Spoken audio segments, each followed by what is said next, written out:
Trying to maintain a YouTube channel while 7 months pregnant has been a challenge for me, and even recording a video, I wouldn't say it's extremely hard, but it requires effort. I'm not going to be talking about me maintaining my YouTube channel while pregnant. I did a video on this. You can have a look. This video is strictly dedicated to my teenagers, and I want to talk to you about a couple of things that I allow my teenagers to do around me. And generally, being a parent to two young adults has definitely taught me a lot of things. And I was raised and I grew up in a very strict household. So I decided to have a different approach when it comes to my children. Not to say that it's breaking generational trauma. To some degree, maybe. I don't always agree with everyone's parental methods, especially whoever I grew up with, we were raised in different times. No judgment here. This video is not meant to trigger anyone. This is just my approach and what I do when it comes to educating and getting ready my teenagers for life. And generally, it's about creating a stronger bond and being closer to your teenagers and being more attuned, I would say, with what they're going through and how they are experiencing life. So thing number one, and please don't throw me under the bus for this one and don't judge me, is I'm okay with them swearing around me. Hear me out. So it's not in the context when it comes to talking about someone, about a particular person. So I don't let them use, I try to correct them when they're using swear words, when insulting someone or talking about someone. I always tell them these are very strong words and they need to be used in a very strong context. But when it's a story and they're trying to, tell me something that happened in their day and they're excited about it, if a swear word slips here and there, I don't correct them.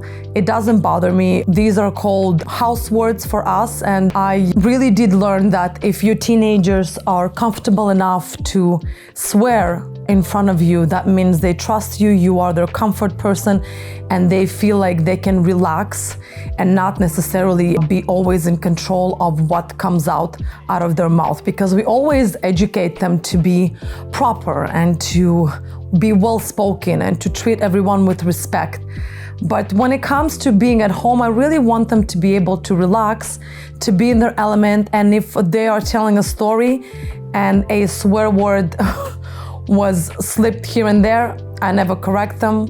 I let them have it. Again, I don't let them abuse it. If it becomes, for some reason, every second word, I obviously would stop them. But if it's here and there, it's fine. We all do it. I do it for sure. So it's fine. They're home, they're comfortable. I let them have this freedom, I would say. Another thing that I let them do and I let them choose, it's music, shows, movies, preferences. If they feel at some point that they need to listen to loud music, I don't go knocking on their door and tell them to shut it down. Sometimes all of us want to blast some music around the house. It's fine. It's not the end of the world, and it's their personality. This is how they choose what they like. I don't judge their taste in music. I don't tell them, oh my God, what are you listening to?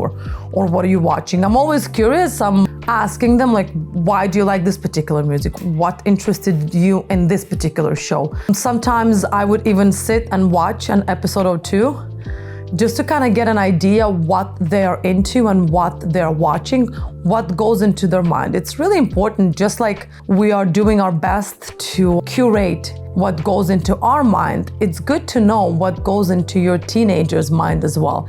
And if you feel that something is really inappropriate and something will really affect them in some way, you have the right as a parent definitely to correct them. But if it's just some kind of a flimsy show that they decide to watch or some kind of a music they decided to blast, I'm fine with it. Doesn't bother me. I don't get offended. I don't get, oh my God, you're not the only ones living in this house. I let them have that freedom. Obviously, it's not bothering the whole building, but I let them have that freedom so they feel like home is their safe space where they can express themselves. Another thing that I don't put a lot of emphasis on, if you're not going to make a big deal out of something, it is going to be taken as not a big deal. And I let them raise their voices sometimes when they're upset with something. I never pinpoint and tell them, don't scream, you're not in the woods or something. Yeah, this is your house, this is your place. You should definitely be able to express yourself and to raise your voice if you feel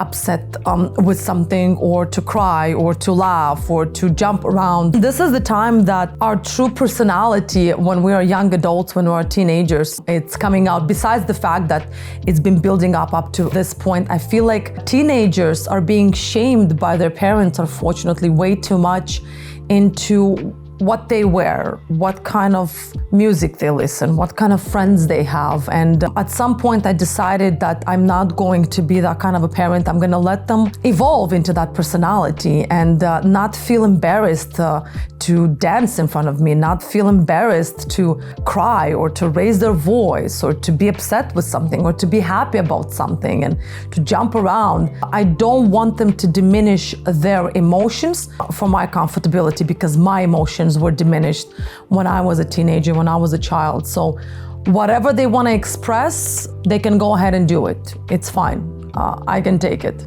Another really important point, I don't make it a big deal, because I know this is all part of experience. A lot of the relationships are going to be stepping stones for the future, and it's an experience. So I don't judge or I don't comment in their choice of friends. Whoever comes over to our house is always welcomed, unless there's something extremely awkward or weird about that particular person. Again, who am I to judge? Other than that, all of their friends are welcomed. They can always stop by. They can stay up late. They can watch a movie together. They can feel like they're welcomed within our environment. So my children don't have to hide particular relationships or particular friends. Oh, my mom's gonna be judgmental, or oh, my mom's gonna say something. Mom's always good. Mom's always welcoming, as long as you guys are not going fully crazy.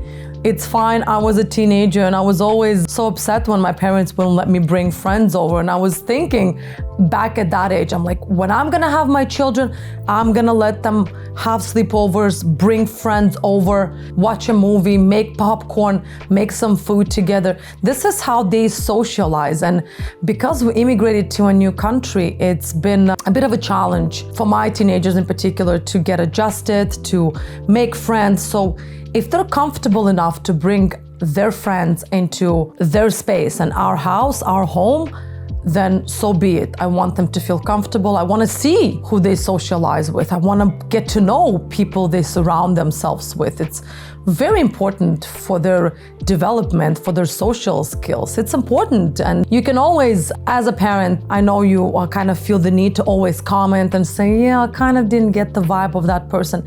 I always give my children the benefit of the doubt. I'm hoping I raise them right and they can identify false friends from real friends. If not, it's their lesson to learn, not my lesson to teach them, if you know what I mean. Another thing that I'm really teaching myself, and I'm really being a half-ass when it comes to that. You have to watch this video that I did on half-assing things.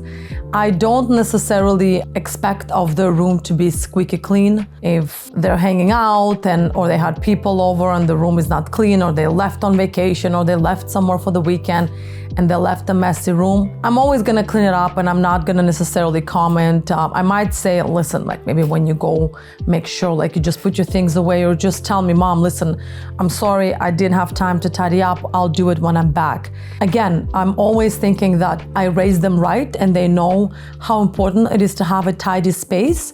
So if their space gets a little bit out of hand, there must be a reason behind it. Either they're feeling sick or they're feeling down. We must understand that it's very difficult for teenagers as well, not just for us adults, to navigate in today's day and age. And there's a lot of studies that were done when it comes to teenagers being tidy and teenagers being depressed, and how does their space looks when they're depressed, how their space looks when they're being anxious. And I don't want my children, my teenagers, to feel either. So somewhere in between, semi-tidy room, I'm fine with.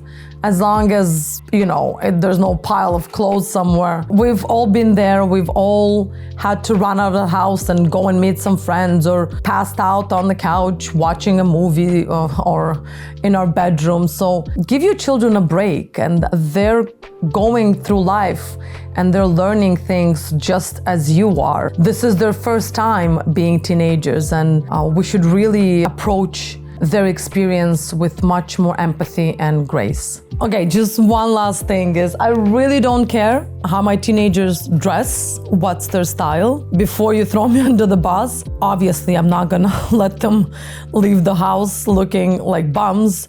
But if they have a particular sense of style and they like something, I remember when I was a teenager, the only person who would shop for me was my mother. I was never allowed to choose anything. She would buy the most cost-effective things and the things that she thought would look good on me and would last a long time. I let my children identify sense of style as long as it's within the budget. You like flared pants? By all means. You like baggy tops? By all means. You like crop tops? By all means. Whatever you like, this is how you're gonna learn what looks good on you and what doesn't.